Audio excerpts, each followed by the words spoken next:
What do you think the audience of the book should be? I think the audience of the book really hits on a mother or father who wants to have a little bit more control to build a home game plan for their young child. I think it gets really challenging because as soon as you get the diagnosis, you're just kind of swimming in all this different parts of advice. Facebook's telling you one thing, the internet's telling you another thing. And it's hard to have an objective person that can just listen first and foremost, and then with you develop a plan that is backed by some sort of science, and then also simple enough that the family can rally behind. And so I think I'm a big fan of just slowing things down so that people feel more control on how they want to help their kid. Can you talk about the journey?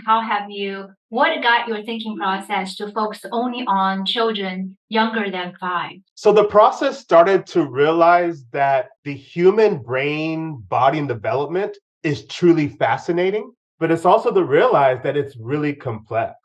Right. And I think although you can be decent at helping a range or age range, there's a reason why teachers, a second grade teacher doesn't teach fifth grade, and a fifth grader doesn't teach high school.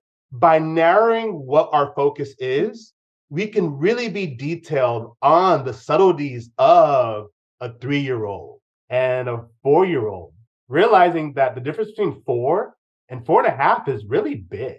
And by really narrowing our focus, it makes it that we can really, in a fine-tuned nature, work with you and slowly build the fundamentals without having to try to do too many things for too many age groups. Right, because by the time they are 5-year-old, they are in school. The teacher does not have the skill to train imitation, joint attention, those fundamental skills. Yes, and one of the big reasons is this is actually where the parent has the biggest ability to teach on their own.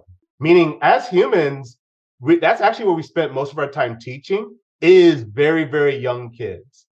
Meaning, it's something that doesn't necessarily need a professional to know how to do.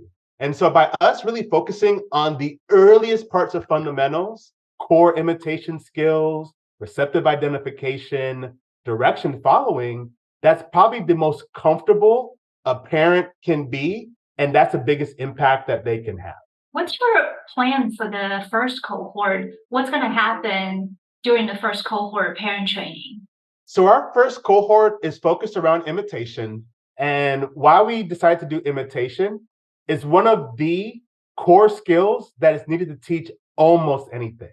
And so because it's such a core skill, we want to take a group of parents and really take all the kind of the mystery away of how to teach this essential skill to their own child, and then doing it in a way that's fun and not clinical. So by all means, we're not going to teach the parents how to clinically work with their child.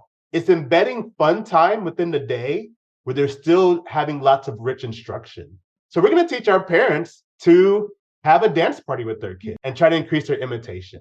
Or if their parent really has a strength in yoga, for instance, it's finding the strengths of the parent and then using that strength to find ways to interact and teach imitation with the child. And by making it fun, simple, and creative, I think it's giving the parents specific tools so that they can find the best ways to put the time to help out their kiddo. And I saw that in your flyer, you mentioned you will ask parents to submit that video, and then you will kind of provide a critique. That's something that's pretty new. Can you speak something about that part? I think the video part is an essential piece of a very good training program and something that really allows us in this new technology to, since we can't be in the room, it allows us to give specific feedback just for you. So although imitation is general, it's really how can we teach your child imitation in the simplest way possible? And so definitely having the courage to video for about 5 to 6 minutes really gives us the ability to, first and foremost, you can see your growth and see how you are growing in teaching your child in a very visible way. And we can really give a good, simple analysis so that we can give specific advice that gets motivation moving forward and a little bit more standardized in how the child is being helped. And one more question, is this only for kids with autism? So, autism is definitely one of the bigger disabilities, but by all means, we work with essentially any child that is 4 and younger because we are just focused on the early parts of childhood development. So, even if your child does not have a diagnosis, that's perfectly fine. Our job is not to diagnose. Our job is really not to be a specific treatment paradigm.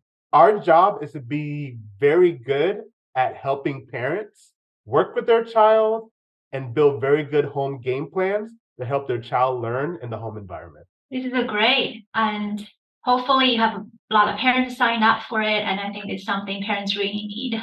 Absolutely.